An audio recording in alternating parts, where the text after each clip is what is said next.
invite you to join me for this very interesting chat today about media education from a philosophical perspective. What exactly is media education? It's a term that, although trendy, we don't always fully understand. We know what it's about, but it's simple to explain. More and more, we are in contact with a flood of information coming through media, coming through social networks. That comes through communication channels. And this heap of information, as you probably know, is often not true, often lacks quality, and can even be harmful to the development of our children and young people. And we don't know how to react to all of this. We have a premise that what reaches us through media is probably true. As if these means, in some way, had a magical touch of only saying things that are true. It's high time we realize that it's not like that. That's not how it works. Any interest can be turned into a media message. Interests of all sorts, from all different angles. And we definitely need to learn how to deal with this. I found this term very interesting, coined in this moment of crisis we are living through. Where are we? In the midst of fake news, in the midst of a lot of hate speech, in the midst of a lot of madness, and we don't know how to position ourselves in the face of it. Media education consists of providing training to individuals so they know how to handle the bombardment of information they receive. Basically, I've come up with my own concept here, which I think turned out interesting. Media education, what would that be? An education to have an intelligent, clear, and committed engagement with the reception and generation of information, in such a way that it's not just about what you receive, it's also about what you generate. Social networks have put us in the position of being generators of new information. Often, what we post just on our little page, which isn't that popular, multiplies and is shared infinitely. And soon enough, it creates a wave, a trend within society. In other words, it deals with both the reception and the generation of information. That will go lucidly, consciously, and committed to what we do in the face of the information that circulates to us. Well, what exactly is media education? What exactly is media? Media is a name clearly inspired by the American media, which in turn was inspired by the Latin medium, meaning middle or intermediary. It's nothing more than, let's say, a go-between for information and the receiver. In other words, what are these intermediaries? They can be from the most diverse sources. It's interesting to note that it's not just audiovisual media or the written press. It's not just social networks, but human beings themselves in the past have already been a medium for many things. So, if we look into the past, there was the historian, that chronicler, that gossip who has always existed, that person who became an intermediary between the receiver and the information, often distorting the information. In other words, we simply inserted technology into this process, which has been around for a long time. There are sources we need to be cautious with. And back then, sources like, for example, a Roman Suetonius, the lives of the 12 Caesars, you already had to be careful. We know he distorted information. In other words, an unreliable intermediary. It's not in it then. Simply put, what we have now is that this intermediary is dressed in high technology. Therefore, it seems more reliable than just a person at our doorstep. It has become more dangerous because it gives off a sense of credibility, which it still lacks, just as much as if it were the gossip knocking at your door. So, for a long time now, we should have been, and in fact, one of the roles of philosophy is exactly this, filtering the information that passes through us. But now they have multiplied. They come from all sides. Sometimes, 10 minutes after you wake up, you check your phone to see the time. And you've already received who knows how many pieces of information. Many of them perhaps not false in themselves, but falsified in the version through which they were presented. It's not just the fact itself, it's the fact combined with the opinion about the fact. and everything is presented to you together as if it were one single thing. And you absorb both without realizing where one ends and the other begins. 10 minutes after you wake up, and you've already started being bombarded with information. Unfortunately, this habit of checking the time on our phones might be something we should reconsider, perhaps going back to putting an alarm clock on the bedside table. Because when you open your phone, along with anything else, a flood of information comes in, and sometimes you're not even ready to process it. We need to have the prior stance of saying, it'll receive a massive versions. It'll find my place within all of this. It'll find myself within all of this, and am not going to swallow anything. As if it were absolutely true, which, in fact, it is not. And this begins the process of media literacy itself. What could guarantee that this information is true? This information comes from all directions. There would only be one way to ensure that it is true. If the person who issued it had a strong commitment to the truth. Well, that's not so common. But I can have this commitment. If I have, there'll already be an I amidst all this massive information. And we'll talk a lot about this. A receiver strongly committed to the truth is already a filter, one that doesn't let just anything pass through. What passes through it is what is lucid, what is sensible, what is humanizing. Therefore, one within this chain of information transmission, who is not part of this game of taking a fantasy and passing it on, taking a version and passing it on. Swallowing things without chewing. Someone who adopts this stance begins to ground their community, humanity, around them. It already starts to bring sensibility and clarity to the process. Why can't it be us? And, through our stance, be a beacon of clarity for others. You might say, but it's impossible. One swallow doesn't make a summer. I've mentioned in several talks that this story doesn't convince me. One swallow took off towards the summer, and the others, the leaving, followed behind. Not everyone woke up one day and decided to head towards summer. Even in the animal world, there are leaders for herds, for packs, whatever it may be, and this leader goes ahead and the others follow. In other words, a few more lucid individuals make the summer, and the others follow, taking the same direction. In the same way that a few producers of versions. Sometimes they generate millions of opinions aligned with their version without much awareness of what they're doing. A person faithful to the truth can also influence many people and generate a wave of sensibility that multiplies. Therefore, this issue of formative education is interesting because a person educated to receive information properly becomes a multiplying factor, an additional option. She teaches how to do this to everyone around her. He is a multiplier of a different stance. Shall we be fully aware of how necessary this is? This isn't just necessary, it's urgent. We live at the heart of this problem. And indeed, media education is urgent. Well, what is truth? It's a very philosophical question. Is it simply a correspondence to facts? That sometimes the same fact can have 10 versions. That none of them are truly false, that none are completely true either, or at least none of them are sufficient. So, what is truth? Its fidelity to the facts that under which version? In speaking? There's a very interesting passage in a book, a Platonic dialogue called Lesser Hippias, where Socrates discusses the Iliad in that dialogue. Because the Iliad has three major characters who are Odysseus, Achilles, and Hector. A very interesting trio. And Odysseus, we know he used various strategies to get things done. He'll go the way he wanted. And sometimes, by our conventional standards, he was lying. And a sophist in this dialogue, who was Hippias, tries to convince the audience that Achilles was much greater than Odysseus because Odysseus was a liar. Socrates develops a long reasoning throughout the dialogue about lying, but also about truth.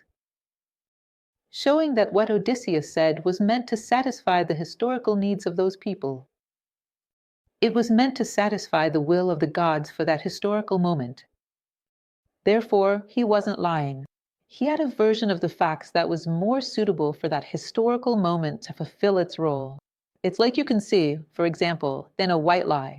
Sometimes a doctor can't tell a patient everything they have.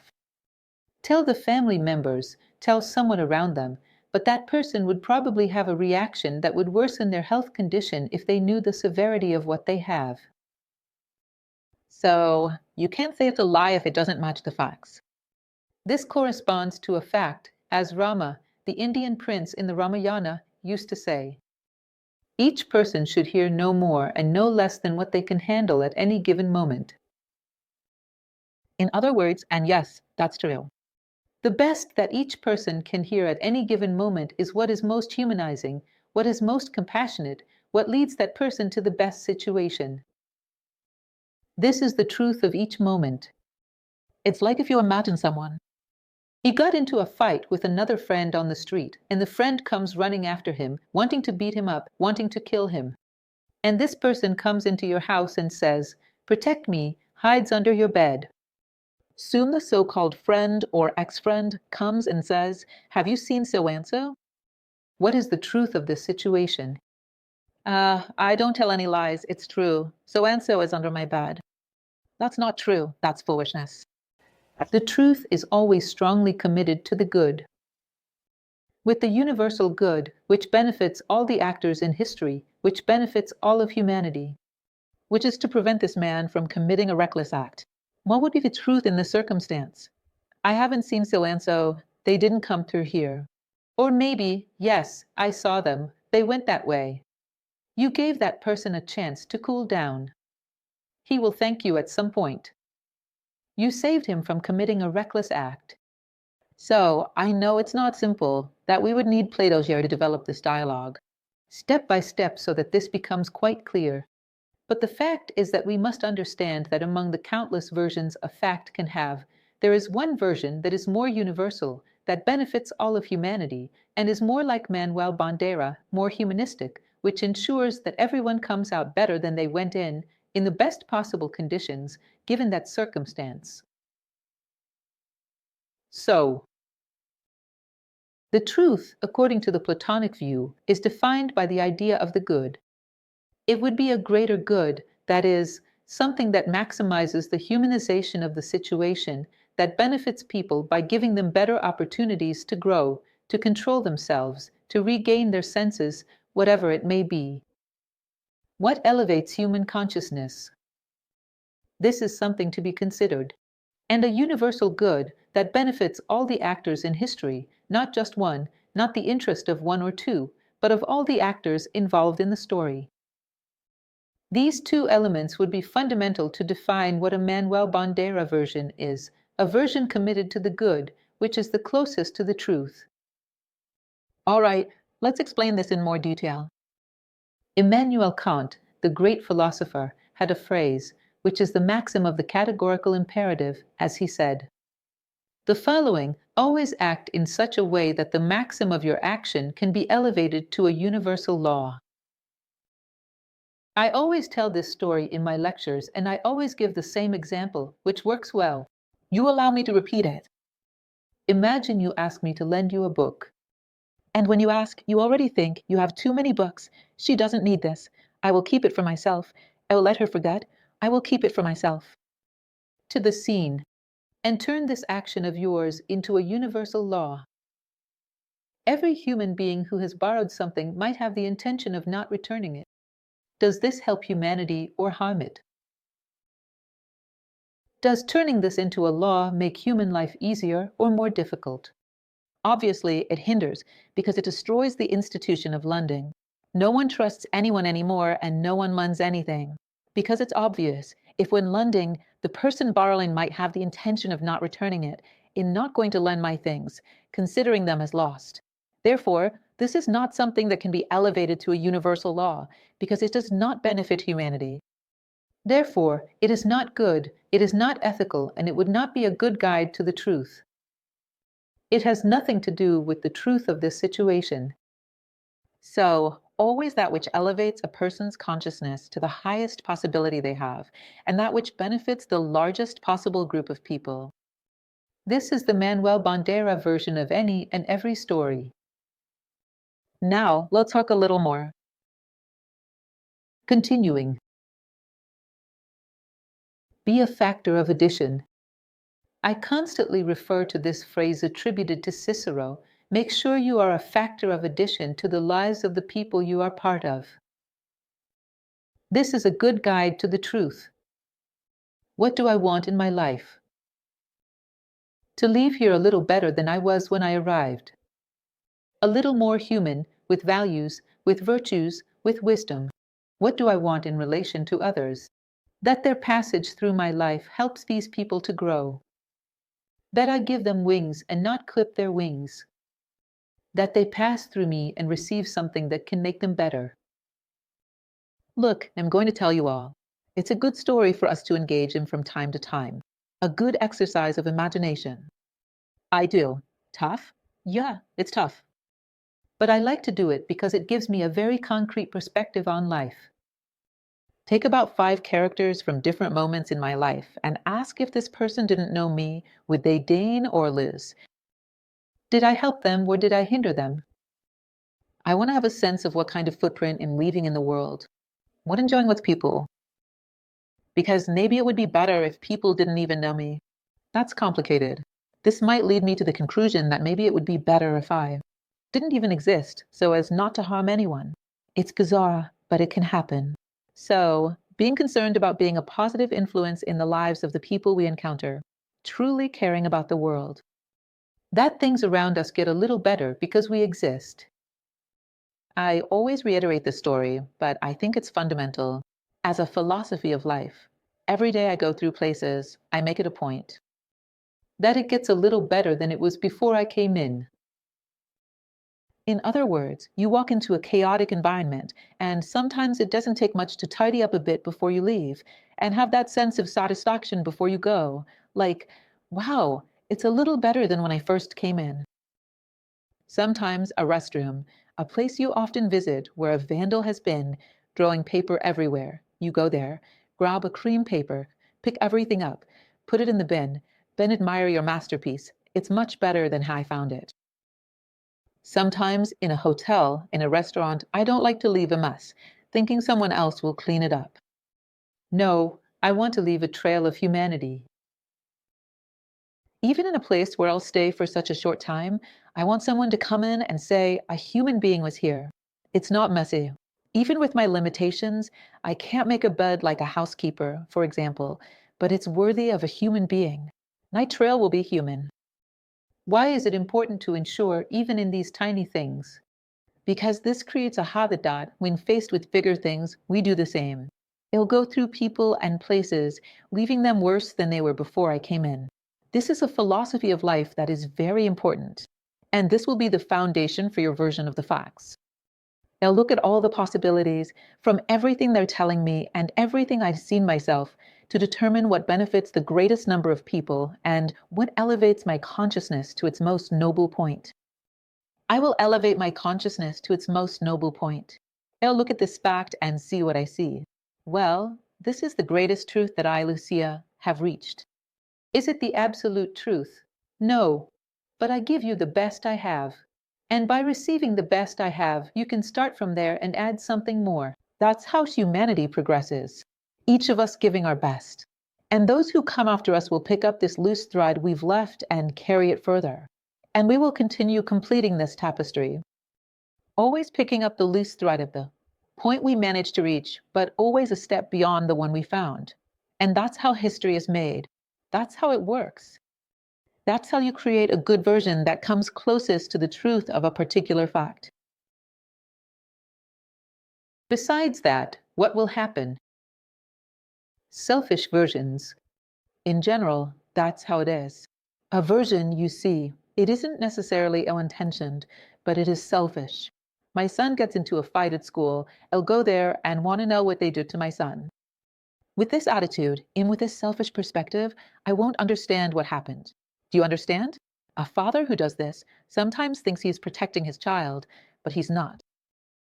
The best protection he could give his child is to be impartial, to look at the situation and say, "Look, my son, you were wrong here because of this, this, and this. Reposition yourself and behave in a humane way. That's what I taught you." It's not about arriving and saying, "As I've seen happen, I don't even want to know what happened. I'm on my child's side." You're not on your child's side. You're on the side of the worst version of your child. You're not helping him grow. So, from an impartial perspective and as close as possible to our values, we can be closer to the truth and have a more real version. And from the moment I have this foundation of judgment based on my values, I have contrast. I think such a thing about such a situation. Why do I think? Based on my values, based on my conception of life, based on my purpose of being a contributing factor, I looked and saw this.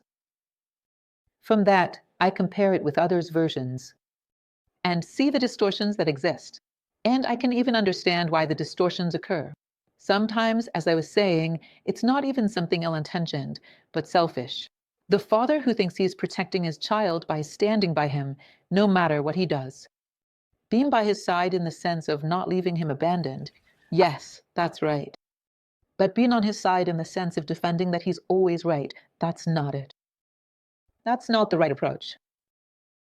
So, when you position yourself on an axis of coherence with the greatest truth you have managed to reach, consciousness occurs by contrast. Because when you compare with other versions, you'll see, well, there's an interest there. This person is such and such, is the parent of that child, and is defending that child. This person is selling something, defending their product.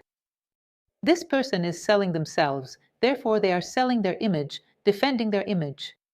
I can start mapping the things around me and see where there are only selfish versions and where there is some truth. If there is some truth, I'll adhere to it. If it doesn't exist, I add my own truth. I bring my own reference point, which is extremely necessary. Truthful people, committed only to the best of themselves, to humanism, humanist people, placing their versions within this soup of selfishness that we have in society. This will make a difference. It will add a special flavor, which is exactly what we need. It's the different factor that can make this food, which is so diluted, truly healthy. First of all, when you receive information, speaking in a very objective way about media education, I know there are many people working on this, many people developing something. I think the philosophical perspective is very useful in this case. And as a philosopher, the first thing I would define is what is the idea behind what this person is telling me. I'm a study techniques teacher for a long time. When I teach people how to make a summary, a good summary, it's a difficult thing. You can't even imagine how complex it is. The first thing I do is ask them, in that text they're trying to summarize, to underline the word where the idea is expressed. The minimum, without articles, without. Prepositions, without anything else, just the word that defines the idea. And then I summarize that in a margin note. There, you have the ideas of the text. You need to pinpoint the idea. What is the idea that this person is defending? She brought me a fact, but she brought a fact judged according to an idea. What idea is that? I need to detect this idea. And I practice this a lot in the simple art, which seems simple, but isn't quite so, of making a good summary. Knowing how to find the idea even in what you're telling me. Having a focus and going in search of the idea. Do you know why it's so difficult? Because if I don't have ideas, I can't recognize the ideas of others, and not the human drama. Do I have my own ideas? Things I haven't absorbed from my surroundings? When I look inside myself and see my thoughts, is there any that is truly mine? I observed something in life, reflected on it, and reached a conclusion based on my values. It's my own thought. Do I have any of that kind? Or is it all things I've cloned from my surroundings? What truly belongs to me within myself? Without having your own ideas, it's very difficult to recognize the ideas of others. There is no criterion. We have a society where we don't have our own ideas. We delegate to others the right to think about our lives, and we are scattered. We have a lot of difficulty in seeking the essence of things. Let me see the essence of what this person is saying. Let me see the essence of my own thought and see what I truly think. To win. In the midst of all this, intelligence comes from intelligere, to choose from within. Among the things that society, that the world says you are, who are you really? Finding oneself amidst all this noise. In other words, having your own ideas is fundamental, so that you can recognize the ideas of others. In other words, everything that life offers me. I'll stop, take this home. Like Gandhi says in his autobiography that he did, he would take ideas home, reflect on them, comparing them with his principles, his values, his purpose, his sense of life, where he wanted to go with all of this.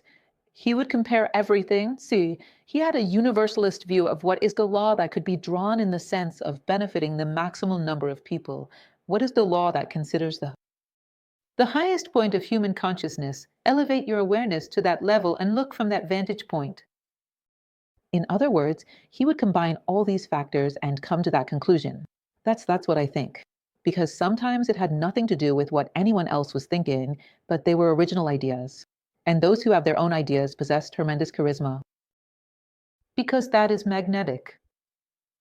In a world where everyone is being swept away by the collective, that is magnetic. It's rare to find a person who has their own ideas. If you have your own ideas, you will know how to recognize the ideas of others. And in this comparison, you will be able to notice, well, his idea expands mine, I can absorb something from it. No, his idea is tied to some selfish interest and not to the truth. Therefore, I won't take anything from that. It doesn't concern me. It disrespects his interests, but very little with the truth. In fact, you can even do an exercise of imagination. If this person were less committed to what they want to sell and more committed to the good of humanity regarding this same fact, they would say this and not what they are currently saying. Imagination exercises help a lot. We do this a lot in philosophy.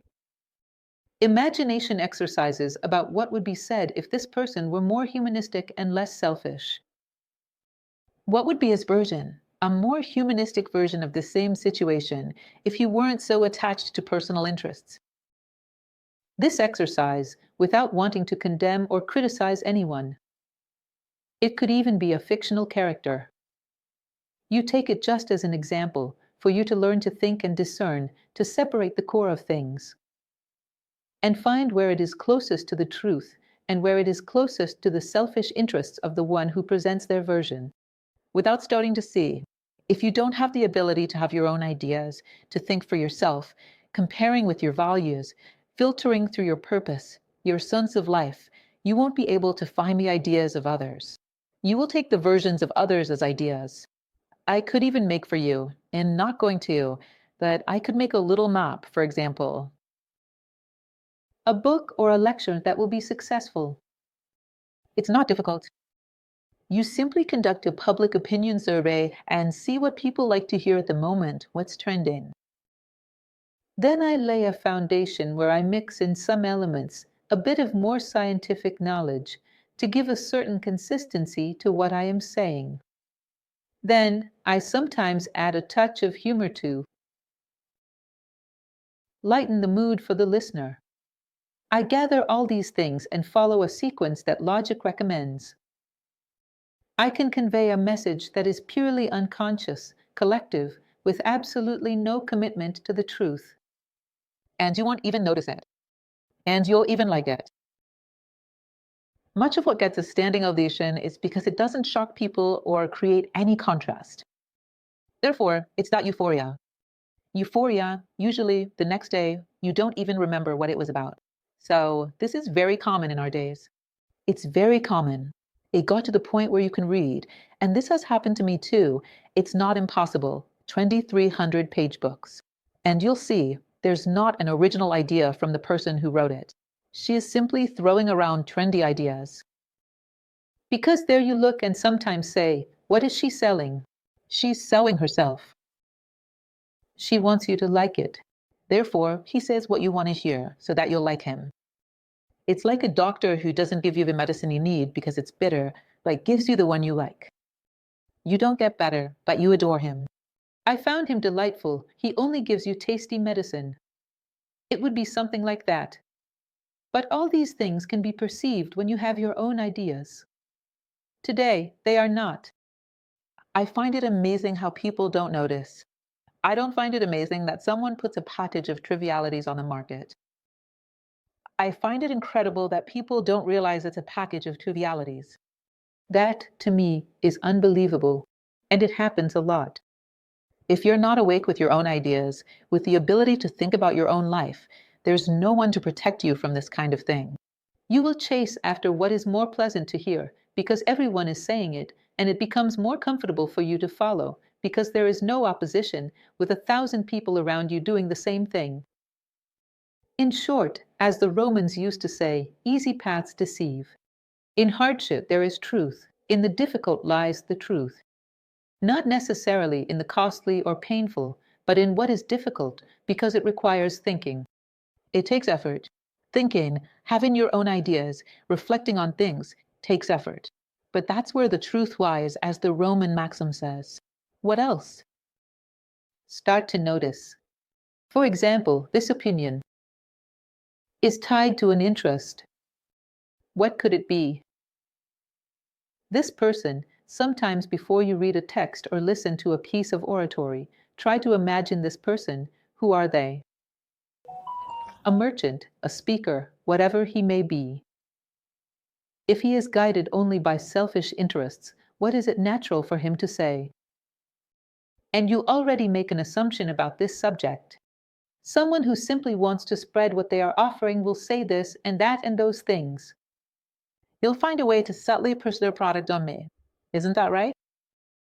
When you make this assumption about the content, then you listen to the person and see if that's really the case or if you were unfair. Sometimes, no. It's a person who has expanded their own horizons and is offering you that expansion as well.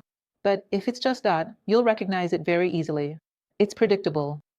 You take the profile of the person offering you something, that information, the trends, the stances, and you notice, with this profile, the tendency is that he wants to pull me in this direction. And then look at the information he gives you and see if they're really not doing everything to sway you this way. Now try to imagine a person who doesn't have these interests telling the same story. What would they say? What are the other possible versions of this same story? Arrive at your version of that same story without wanting to lead or guide anyone to any place for any personal interest, but simply wanting people to reach the highest level of consciousness they can as human beings. Wanting humanity to grow. This is the humanistic interest, and only the humanistic interest leads to the best version, which is the true version. A very simple and clear equation. Imagine something interesting. A person says something, offers you information, a version. Try to imagine the opposite of that version, someone who would say the contrary, someone who has a frankly opposing opinion. Would this person be completely wrong? Or is there some truth in both versions? Would this person be completely wrong? It's like that old Buddhist tale of the elephant, isn't it? Several blind people are invited to describe what an elephant is, and they are placed near the elephant. One comes and grabs the trunk and says, "The elephant is an animal that feels like a snake, thin and it moves." Another grabs the ear. "What is this?" "The elephant is a flat creature. It feels like a stingray." Another one holds the leg. "No, the elephant feels like the trunk of a tree." Another one grabs the belly. "Feels like a big fluffy cushion." Grabs the tail. "No, it's like a thread. It's a strange thing." In other words, they are seemingly opposing versions, but none of them are wrong. Try to imagine the one who thinks contrary to what this person said. What would that opinion be? What could I learn from that opinion? Try to do it yourself, let's say, to counter that version. Create a version that contradicts that one. And imagine, could it be that both have something true about them, just as both have something false? Something with a selfish interest behind it. In other words, it's essential for media education to teach citizens to develop their imagination, develop various possibilities around the same case, so that he can come to think for himself and arrive at their own version. What more can we say about this? An element that I find fundamental: develop self-confidence, not just in us, but in our children, kids, teenagers, young people who are coming up. No one knows the truth, none at all. What exists in humanity are loose ends. The last generation got here and left their loose ends. They are all waiting for someone to come, pick up these loose ends, and carry the embroidery forward, and stitch a little more. There is no absolute truth, none. It's possible. Take the great geniuses, I don't know. Everyone loves them. Albert Einstein. Is it possible to go beyond what Albert Einstein said? Yeah, there are already a bunch of scientists trying to do that. I even think some have already done it. Is it possible to go beyond what Mozart composed? Yes, it's possible to take the great geniuses of humanity and move forward. Nothing is set in stone. There are no ready-made answers for anything. This passivity that we place in front of the child, the teenager, is one of the things that makes them an eternal puppet. Everything is ready. Everything is thought out. All the conclusions have already been found. You just have to simply absorb, swallow. That's not true. Trust yourself more. These people who thought of these things were human beings, just like you, and they were daring. They didn't believe the world was finished. Therefore, they dared to carry the baton of the quest for wisdom much further. You also have to do this. You can do this. You can and should think for yourself. No one is going to charge you royalties. Albert Einstein isn't going to chase after you for rethinking his ideas. You can and should. You can revisit any thought. Develop in the child, the teenager, the young person, confidence in themselves as a human being. I can think. There is no owner of the truth, not even me. I can think and refine any vision that has been developed in the world.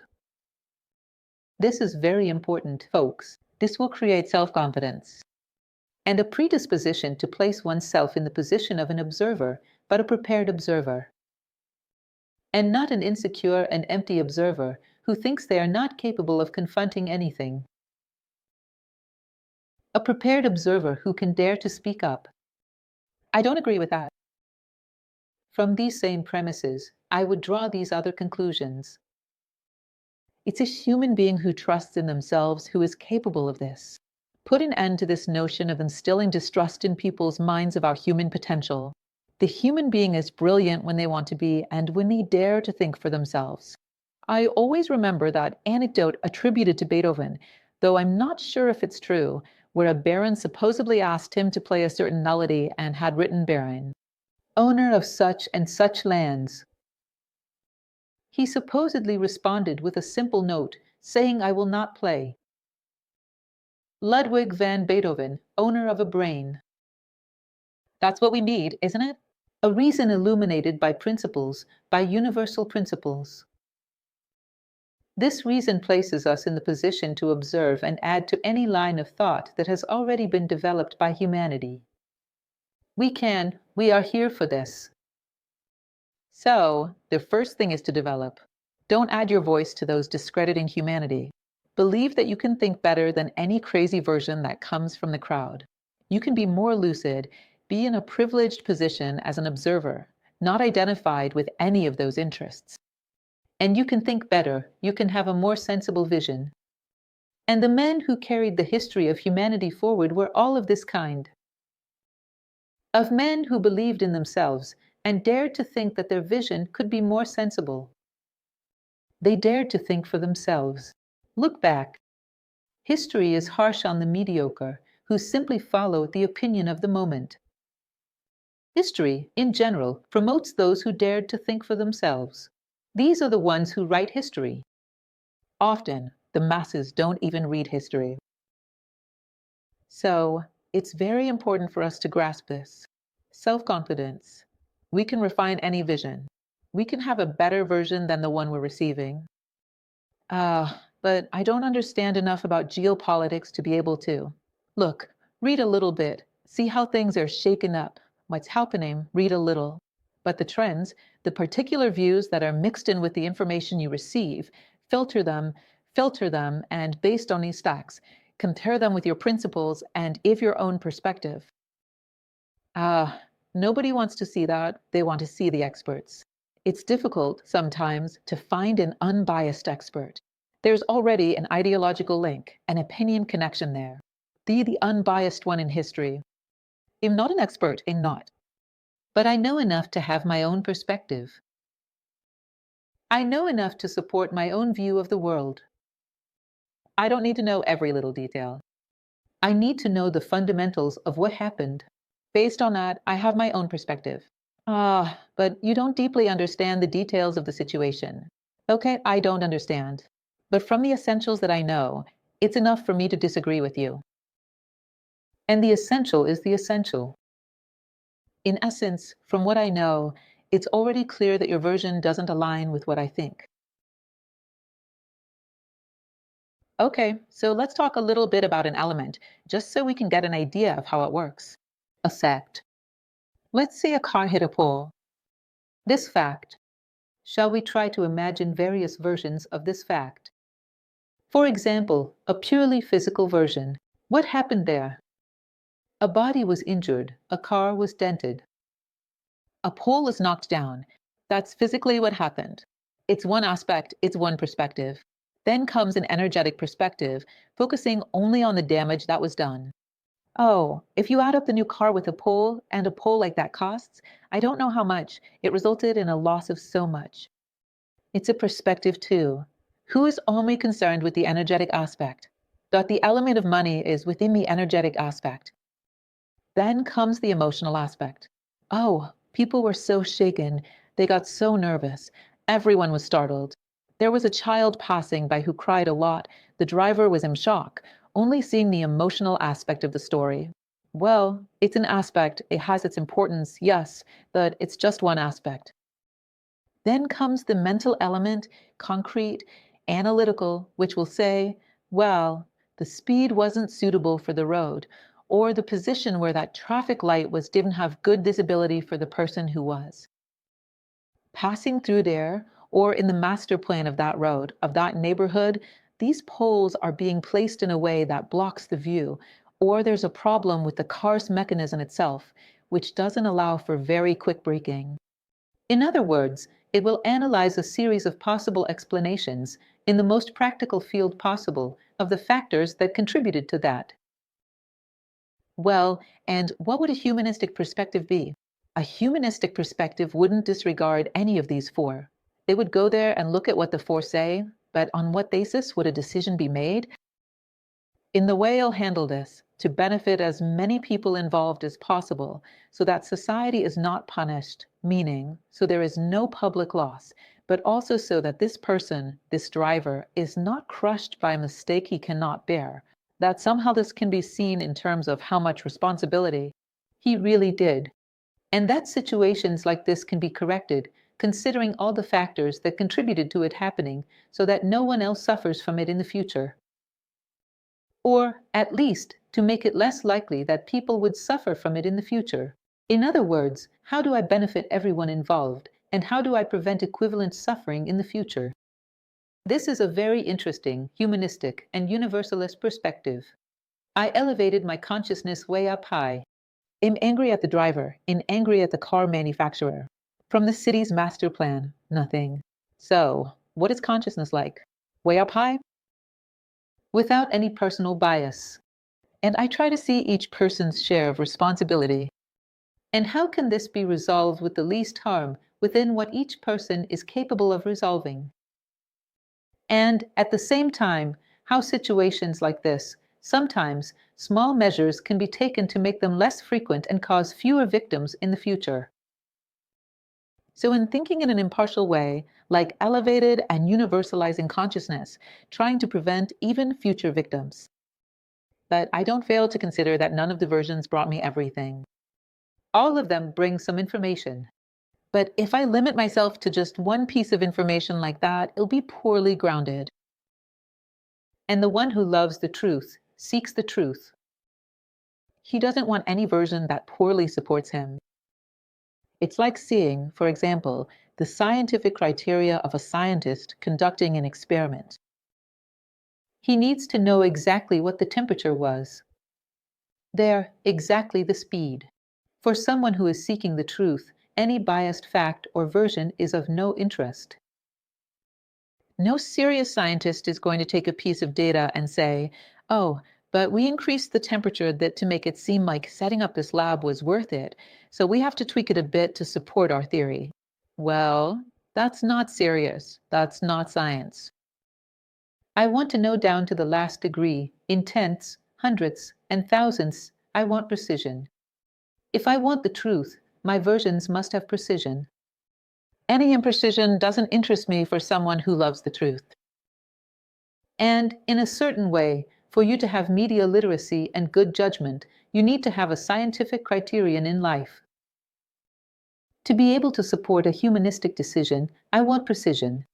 Therefore, I will look at all the versions that everyone is giving, discounting their personal interests, and see what is sensible and well-grounded. Based on that, I will make a decision from a higher point in my consciousness, benefiting the greatest number of people possible. These are the two fundamental concepts. All angles together can support a humanistic solution. Just one biased and poorly grounded angle, no. All angles filtered from their personal biases. They all support a humanistic decision. Therefore, you take everything into consideration, but you filter it. And it goes through these two filters. Universalist and decided from the highest point of consciousness. What else? For the humanist who only seeks the good, only the truth matters, not versions. No one is going to correct a path based on an emotional version or a physical version. No one is going to fix the brakes of a car based on versions. You need precision. For those who seek the truth, precision is fundamental.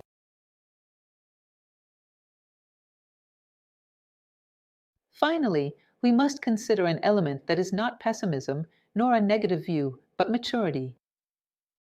Considering the world we live in, given the historical moment we are in, it is very unlikely that you will receive accurate information, no matter where it comes from. You will receive information mixed with versions, and you will have to do your own filtering. You are not dismissing or doubting the person. You are simply considering that they are immersed in this current trend, where everything is filtered through our interests. Therefore, everything that comes to me will be a mix of aversion and information.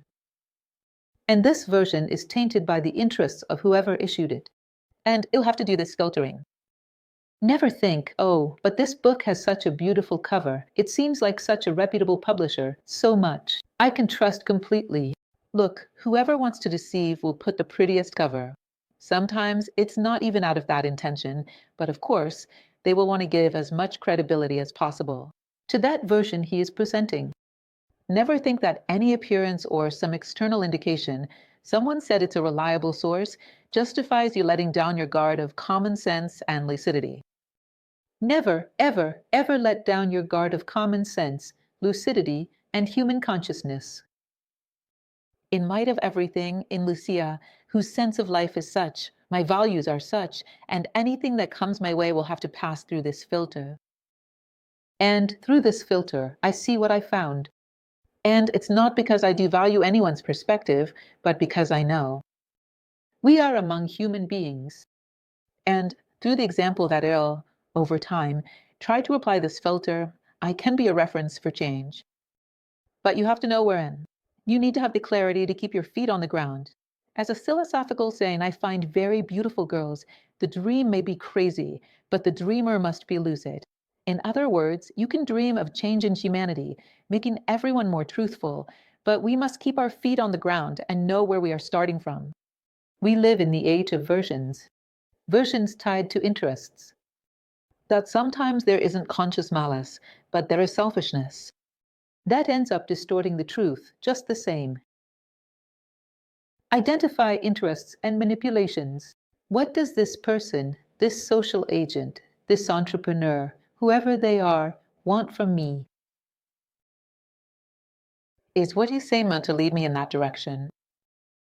It's very rare that you see someone say, look, in selling this product, but the information I am giving you is for you to use for anything else, not just to buy this product. And you realize that it's true. He's not giving you information just to sell his product. He's giving you information that sets you free, that you can use for anything. It would be wonderful if we had more people like that. But how rare that is, how inductive we are. And behind it all, there's the intention to push people. Once, I even used to joke around with my students, you're feeling down. Go to the bakery and talk to the baker. What is he going to tell you? You need to eat more bread, my friend. And that's a lack of bread. That's what's missing for you. That's why you're feeling down like this. Then you talk to someone at a travel agency and they'll say you need to travel more. Look, your sadness will have 1,000 versions, depending on the interest of the person you're talking to. And you'll have to know how to filter your sadness to your own lens. Otherwise, you'll have a bunch of peripheral elements that won't help you at all with your sadness. That's where you need to have your own filter based on values and with your consciousness at its highest point. Build your own version based on the commitment to the idea of good and wanting to be a factor in the sum. Build your own version grounded in the idea of good. My greatest asset, the best thing I've achieved. My greatest clarity, my greatest impartiality, my best values. On top of that, it'll build my version and pass it on. Because it's a wonderful reference that we can pass on to others. A truthful human being. It breaks the logic of a society where everyone is, as the saying goes, pulling the coals to their own sardine. It breaks the logic of a society where it's nothing more than a tug-of-war, and whoever pulls the hardest wins. And few truly want the human being to simply be at the center and be themselves. Few are capable of seeking something that benefits the whole and not just their selfish interests. Therefore, it will be necessary for you to be guided by the idea of good and strive to be a contributing factor to build your own version. An element that I find interesting, and I'm not trying to push my own agenda here, but anyone working like this today, I know that in society there are various institutions, individuals, and organizations working like the idea of media education. I strongly recommend using philosophy as a support tool. For a very simple reason. Philosophy is the love of wisdom, and wisdom is strongly committed to the truth. What kind of wisdom is that which is supported by lies? Therefore, the matter of maintaining clarity, developing correct reasoning through logic, and fostering a commitment to the idea of good through ethics, all of this is very much a philosophical criterion. Philosophy deals with these things. Develop a way of thinking that is practical, aimed at improvement. From the life of a human being, this is humanism. Philosophy works with humanism, with ethics, with logic, with all these foundations, these premises, which are fundamental in media education. Therefore, whatever path you choose, if you truly intend to prepare people for genuine media education, consider walking alongside philosophy. It is a tool that seems like it was made for this. Honestly, I wouldn't know at what point conventional philosophical education differs from media education. They work with the same elements. Well, there's a phrase I do like to conclude with. At Harvard University, a value they uphold as the hallmark of the university, which is truth. They are regarded as great lovers of truth within that entire body of studies across various fields of human knowledge. And on the university's portico, they have a phrase from the Book of Wisdom, which is the Wisdom of Solomon, or the Book of Wisdom, from the Old Testament, 624, which says something very beautiful. The multitude of the wise is the welfare of the world, and the wise king is the support of the people. Look how interesting. The multitude of the wise is the welfare of the world. Truth is achieved when you seek wisdom. Truth is the result of a quest for wisdom, and the multitude of the wise is the welfare of the world. And a wise king is the support of the people. In other words, through the pursuit of wisdom, which is exactly what philosophy proposes. Philosophers, philosophy, the pursuit of wisdom. Through the pursuit of wisdom, you stumble upon the greatest truth you can achieve, given who you are. I find this phrase very beautiful and very inspiring. Commitment to wisdom. Human, humanistic, ever more elevated. And then we'll see with the utmost truth that we can achieve. And, as I said, the pursuit of truth culminates in wisdom. And the pursuit of wisdom is pure philosophy. Therefore, it is a good tool, available to all of humanity. Media education, media literacy, often leads to a philosophical education as well. And that's it. I am very grateful to everyone. I hope it serves as a good reflection. Some elements for you to notice. It's a new branch of knowledge, although it is deeply rooted in timeless quests. It is an urgent branch. We need to start learning how to deal with this flood of information that is poured on us every day. We need to develop our own criteria, an identity, an authenticity, a clarity that allows us to have discernment. And that's what good media education proposes. A hug to everyone.